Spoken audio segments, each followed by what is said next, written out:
to continue the program, they would have to continue to pay for the meals. So there would be no free of charge, meaning PETA would only pay for the first Monday. This is ridiculous, and they say this will help payments and unpaid lunch bills. But the reality is, PETA says the school will have to continue to pay, and they were only offering one lunch. This is obviously costing the school more money.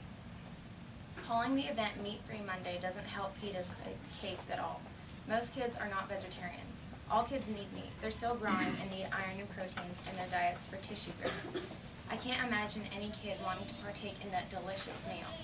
There is nothing delicious about a veggie burger or a veggie dog. It's not normal. An entire entree that's supposed to be made of meat instead replaced with herbs and spices and anything artificial to hold it together can't be tasty. Another case PETA is frantically obsessing over is how fishing is abused to fish. First of all, there are tons of fish throughout our rivers, lakes, streams, and oceans, and enough to go around. Fishing can be based on people's jobs and or survival. I've heard about some people having their only source of food as fishing or hunting. They do not have enough money to go out and buy PETA products, such as organic fruits and veggies or soy products. I agree that hunting off-season or just for fun is not good. But when it has to do with surviving and taking care of your family, then it's okay. PETA goes to extremes. During this debate, the members of this organization would hold up signs protesting kids to fish. The signs would read, "Don't let your kids become hookers," meaning not to hook fish. But they know the label hooker sounds bad enough to twist the real meaning.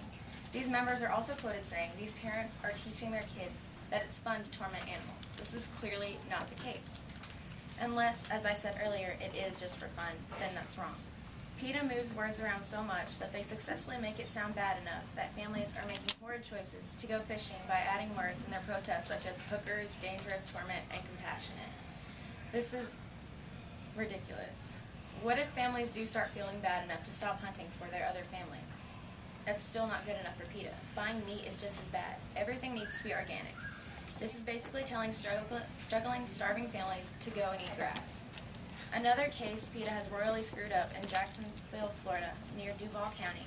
The organization thought it would be a good idea to create billboards with a mutant-looking turkey or a turkey with a dog's head on its body to protest against Thanksgiving dinners.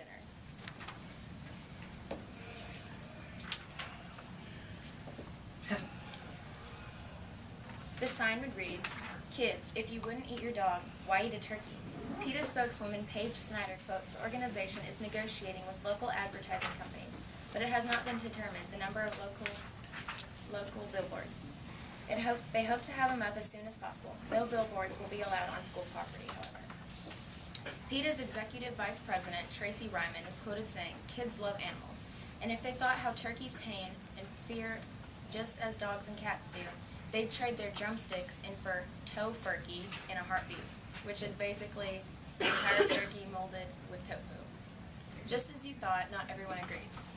When asking 10-year-old DeCasey Johnston about the idea, she replied, "This is just plain stupid. Turkeys are supposed to be eaten. That's why they live on farms."